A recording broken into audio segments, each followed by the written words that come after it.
Hello, welcome back to Vizru's walkthrough series. My name is Ben, and today we have once again Justin, who is our product manager here at Vizru. He's going to be taking us through more of the workflow blocks and the remaining workflow blocks that we didn't cover last time, and taking us through kind of the settings and what each one does so we can understand those fully. So thank you, Justin, for joining us, and over to you.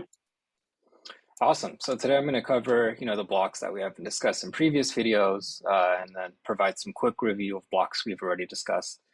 I'm going to intentionally skip certain blocks because they're either very rarely used or because they'll be removed sometime in the near future. So let's get right into it and let's talk about some of the action blocks, okay? So let's start with the generic post and get. Quick review on that. So the generic post and get, so I have a get right here. These are used when you're using your workflow as an API endpoint to be called externally. Now, when I say externally, meaning outside of the Vizru application. If you're sending a post request to a workflow, you'd use the post. If you were sending a get request, you would use the get. And just like the get parameters block, the post and get blocks are always going to be the starting point within your workflow. Okay, so I have a generic get here.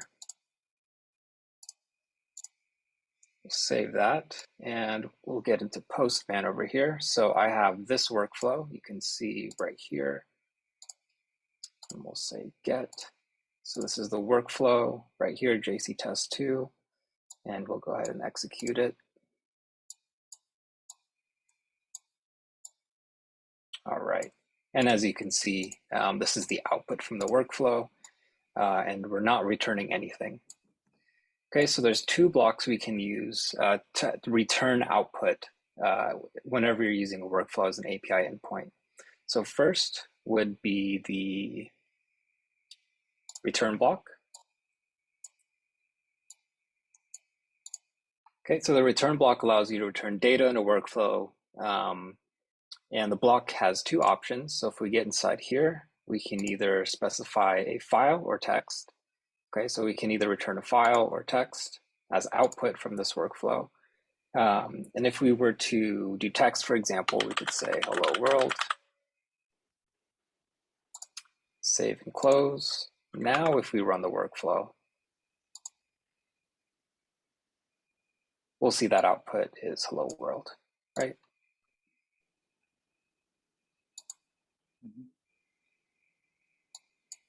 So that one's pretty simple. That's the return block. Now let's look at custom output. So custom output's very similar, although with custom output, you can define your HTTP code. So if it was a 200 success, etc. And at the output data, you would typically return a JSON. So I could provide a JSON like this. That's an example where animal is dog. Go ahead and save. Now we run the workflow in Postman.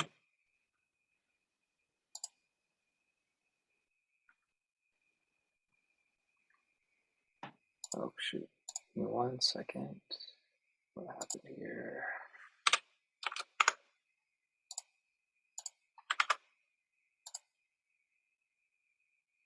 Okay, I'll probably edit that part out. Let me do it again. Okay.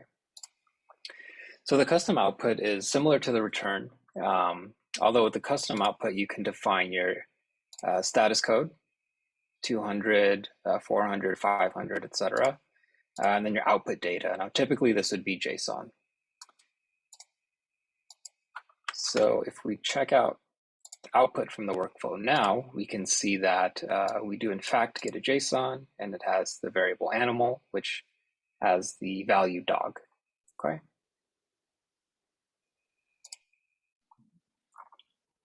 So now let's move on to the spreadsheet blocks. Now these are used to interact with our spreadsheets. So of course the filter block, we've seen this before, where we can specify an application, a spreadsheet, and then you'd give the filter criteria here, where this is the name of the column in your spreadsheet, and then the filter value, what you want to extract out. And I believe we also talked about some of these advanced settings, but just to quickly go over them. Enable for large data is what you would use if you were trying to extract a very large amount of rows, like think millions of rows. So this allows the query to perform faster. The row count only is if you want to get only the number of rows with respect to your filter. Okay, limit from is going to be the minimum amount of records you want to return. So if you say, I want at least one record, up to 10, you could give the limit from 1 to 10, okay? So at the max, this filter will return one record, and then the minimum is going to be 1. Column alias is if you want to, yeah, go ahead. Sorry. With that limit from and limit to, it's talking about what we're filtering, correct? The filter column and filter value? Exactly, yeah. Okay, got it. So suppose your filter column yields 100 results. In this case, if your limit to is set to 10, it'll only give you 10 out of the 100. Okay, got it. Perfect, thank you. Now in the column alias, we can use this to provide aliases to the column names inside your spreadsheet. So for example, if you had a column named user, and inside the workflow, you wanted to represent that as an email, you could do that here. So this means that user is a defined column name in your spreadsheet, except now you're going to be changing the variable name from user to email only within the workflow itself, right? Because it's just an alias. In the spreadsheet, user will stay the same, but the workflow actually sees those values as email. Distinct column is going to be if you only want to return one column. So by default, the filter block will return all of the columns, right? So if you had user as a column and you only wanted to return the user column, then you would put that here in the distinct column. And in the sort, of course, if you had a variable called as of date, you could also add that, ascending or descending. And if this is added, this means that whatever results you're getting back from the filter, they will be sorted by this as of date in descending order.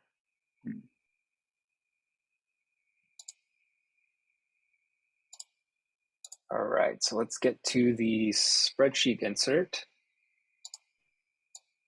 This one's fairly trivial. Spreadsheet insert enters one row of data. So if you select your app and your spreadsheet, what you can do is come over to the connection mapping, right? And then fill out your variables.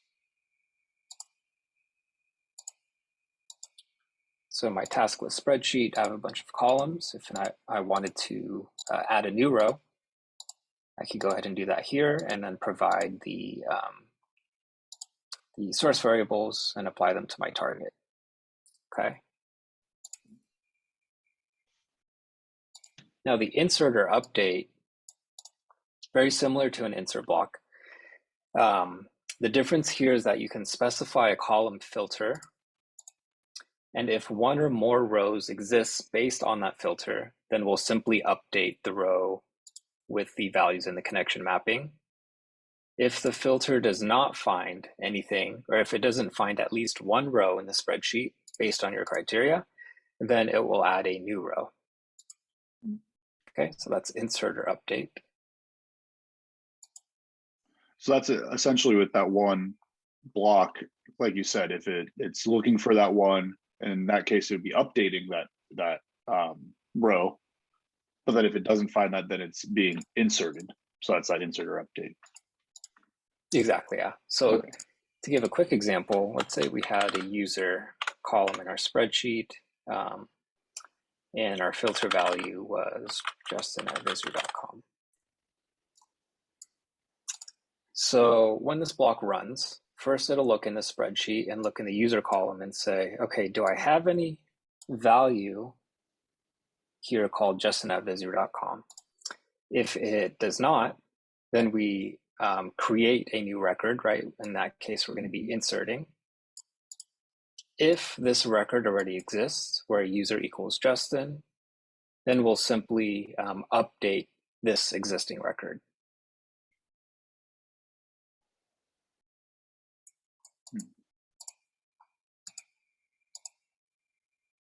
All right, so those are the two main insert blocks. All right, spreadsheet delete row. This one, you'd select your app in spreadsheet. Again, you'd provide your filter where user equals Justin.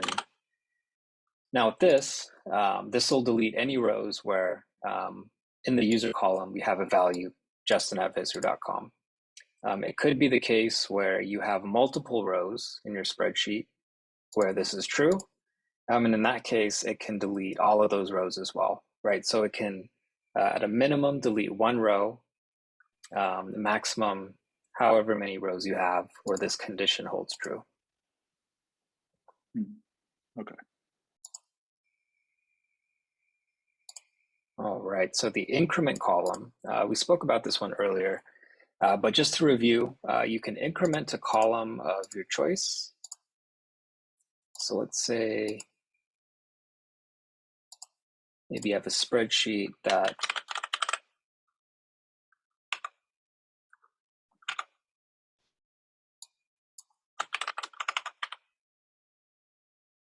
let's say you had a spreadsheet with a column name ID, where the filter value is 1, and then you also have something called counter. So counter is what you want to increment. You'd save that. So basically, we're incrementing our column of choice, which would be counter. And then just a reminder that the column that you increment has to be the numeric data type. If it is not, if it is string, you'll get an error in the workflow.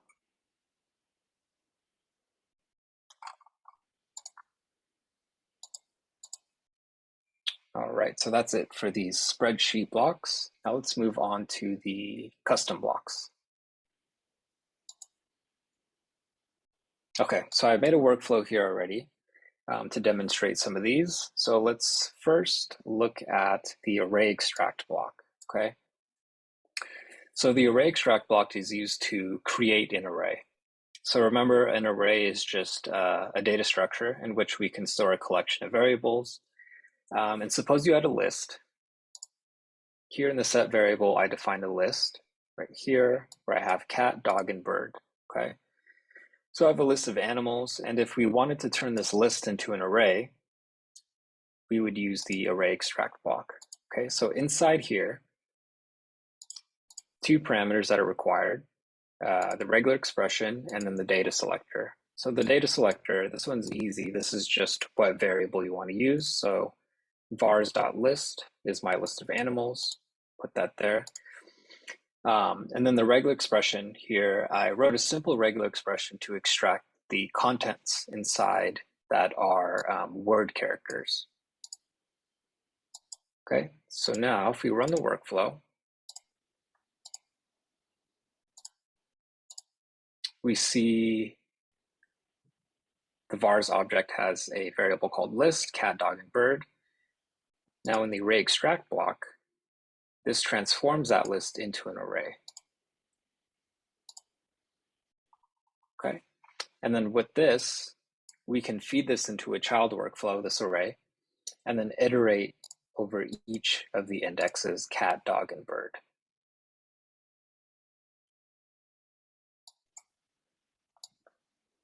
Very interesting. The date function allows you to manipulate a date. So here I have a few examples of addition, converting a date to a timestamp, and then formatting. So let's take a look at this first one. So I defined a variable called tomorrow, and I'm going to give it date 1, which is the date that I'm going to be working with. And so let's go back to vars and see date I have as January 1st, 2020.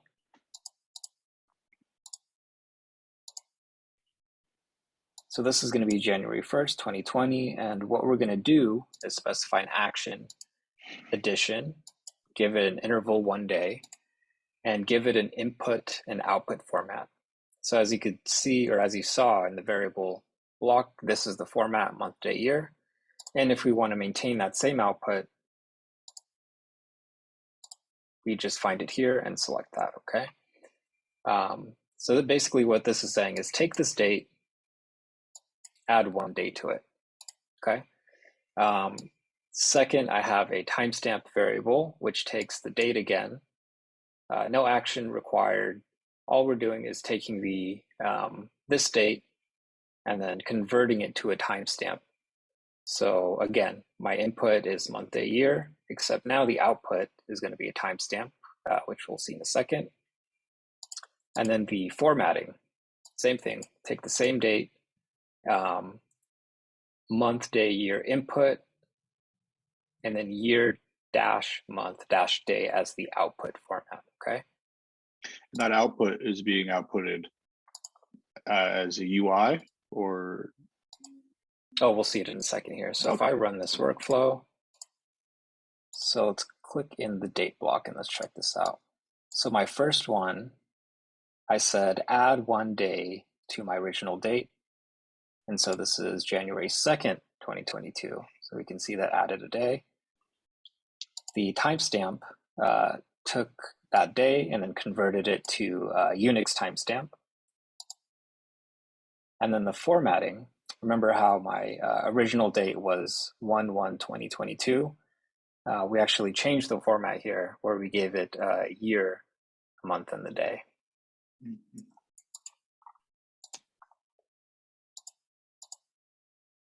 All right, let's move on to math. This one's fairly easy.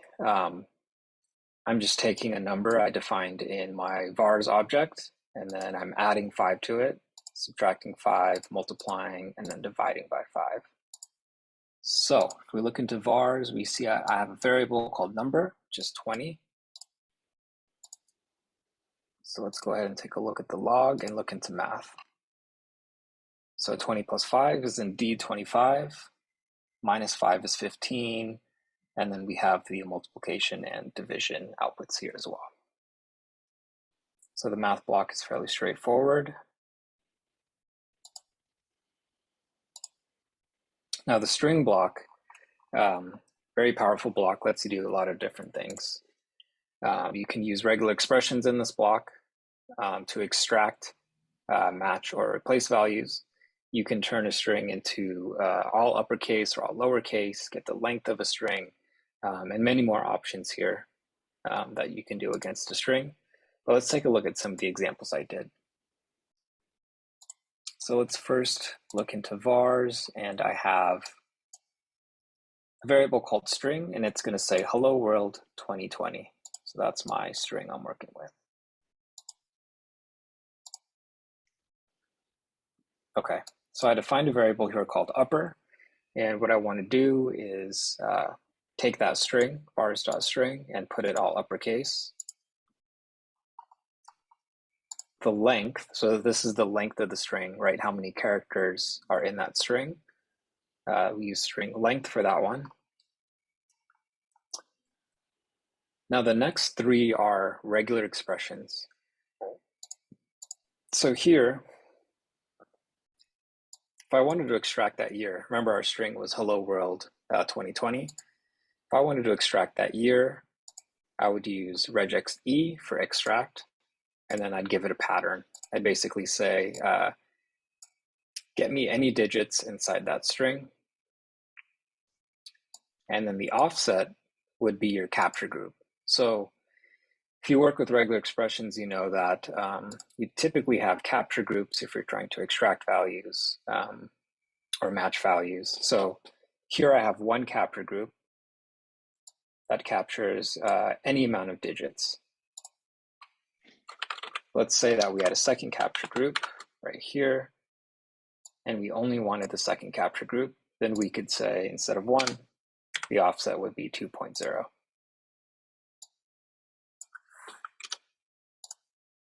All right, so let's change this back to 1 since I only have one capture group, and then we'll see what that looks like in a second. Moving on to replace, we can replace certain characters in the string based on a regular expression. So basically here I'm saying find any digits in the string and then replace it with the name Justin. All right, and the last one is going to be a match. So basically, inside your pattern here, you'll define you'll define a pattern that you want to match within your string. And in this case, I'm saying if I see hello inside my string, then it's a match. If we have a match, then the output is going to be 1 for true. If this does not exist inside my string, then it will be 0 for false. So let me add that here real quick. So we'll say match 2, and we'll provide an example of where we do not have a match.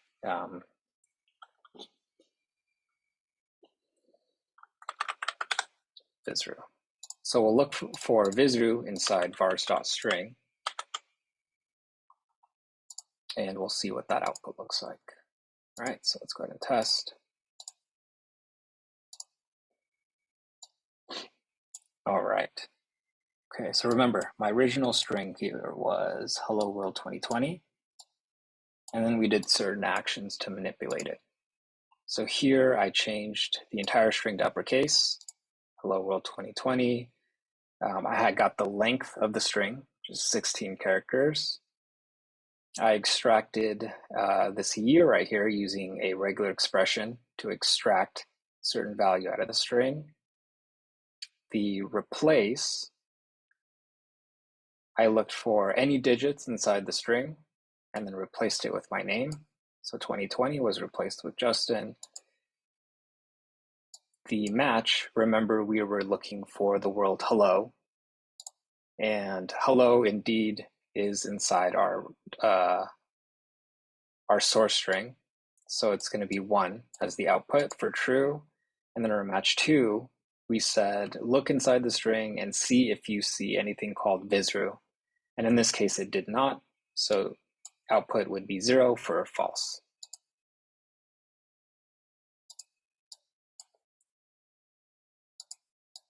Okay, and then the clear output block simply returns nothing. So in a previous video, I mentioned that every workflow has an output, which is going to be the last block inside your workflow. If we want to return nothing, and in many cases we do, we simply use the clear output block at the very end to tell the workflow, don't return anything.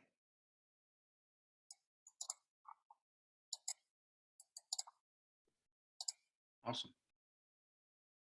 Cool. So that clear output, like you said, just to reiterate that's so before, just kind of going back, the workflows will always, as you said, produce an output, and that's just saying that this is kind of the end right here. There is no output. The workflow did its job. Exactly. Yeah, it did its job, and it doesn't need to pass anything else anywhere. So cool. So let's talk about a few of the other blocks that are used in init workflows. Let's talk about the dashboard rule block. So here I have a workflow with the dashboard rule, and with these blocks, so let's talk about this workflow for a second. If an init workflow is connected to a dashboard, then logic can be built to hide objects on the dashboard, allow or disallow edit capabilities in a data list, for example, apply filters, even sort and group data. So if this workflow is connected to a dashboard, before the dashboard renders, this workflow will run first, right? So you can build extensive logic here, but ultimately the output of this workflow will be the dashboard rule block, where we can specify, okay, give a label, and you can select your application, right? And then your dashboard, so application and your dashboard, and then down here are going to be the widgets that live inside that dashboard. So in the My Tasks dashboard, I have a widget called All Tasks, and it looks like it's a data list. So if I click View, that means that once this dashboard is rendered, I will have a view option, so it'll be there physically on the dashboard. If I deselect it and save, this means that once this workflow runs, you're telling the dashboard rule block, to say hide this widget. so it will not appear. It will disappear from the dashboard once you load it. If view is enabled, the other options become enable, export, add, and edit. So export means you can export a data list into a CSV file.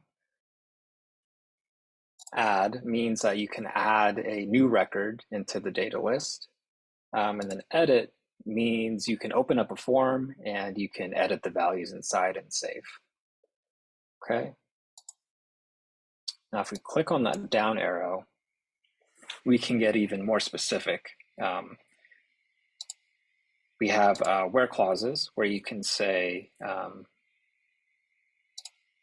where task ID is not null. So basically, this is a filter saying that inside the task ID column, show all of the rows that are not null, right, that have values. We have different operators here, equals to, less than, greater than, strictly less than, greater than, not equal to, and then in or not in. Now with the in, we can do lists. So if you wanted all the task IDs in 1, 2, or 3, we could specify that here. So basically it's saying, if you have any task IDs that are in this list that are equal to 1, 2, or 3, then show them. Alternatively, you can say not in this list. Okay, group by. Of course, you can group the data however you'd like, just like in the front end in the data list editor. You can do a sort by, where you can sort a field, ascending or descending, and then limit, where you can say the max number of records you want to show inside the list itself. All right, so let's talk about the form rule. Form rule is similar to the rule block, the dashboard rule block. So again, this is an init workflow, except now it's applied to a form.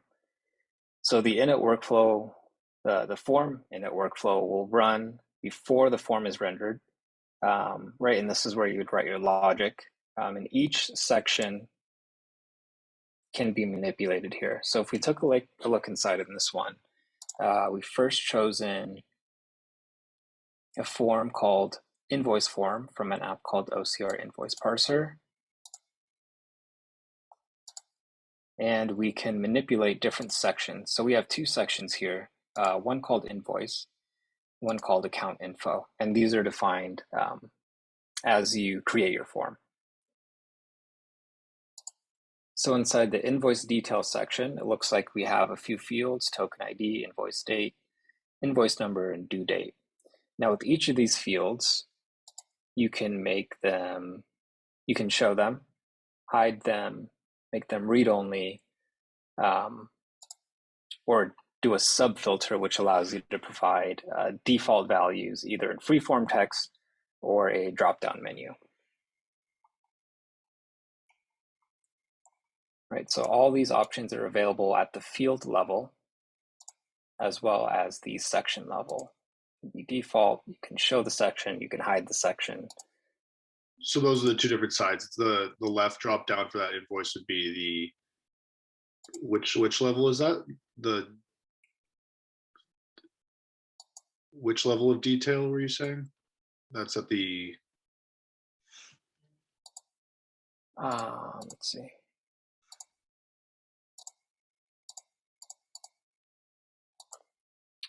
So,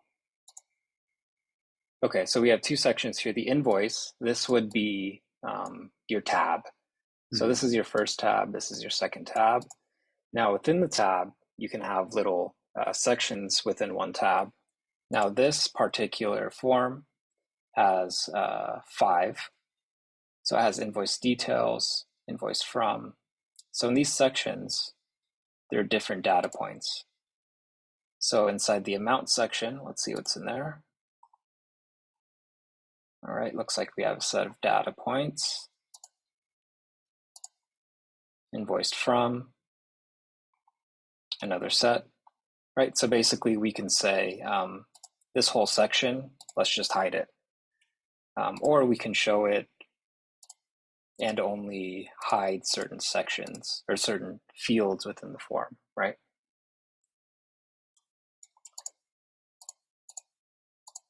The read only is super helpful. So if you have a form that where you're showing data, but you don't want the user to edit it at all, you could use the read only, and it's as simple as just making the field read only, and the user will not be able to edit this particular field in the form.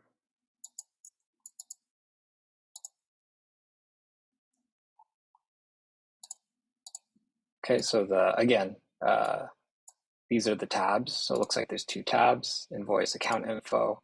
Within each tab, we can have different sections where we also have the level of control to show or hide. And then within a section, we have our individual fields where we can apply this logic as well. Now over here in buttons, you can also change the behavior of the save button, where you can hide, show, enable, or disable. So let's say that you have a form, and before it can be saved, certain conditions must be met. So until they're met, you want it to be disabled. So if this is disable, that means the save button will be there, you just won't be able to click it, right? And then suppose that the user does whatever they need to do to make it become enabled, then we can say, okay, enable the button, and then they're going to be able to save the form. Thanks again to Justin for walking us through the remaining workflow blocks and taking us through the details of each of those. That's all for me today, and we'll see you next time on Vizru's walkthrough series. Thank you.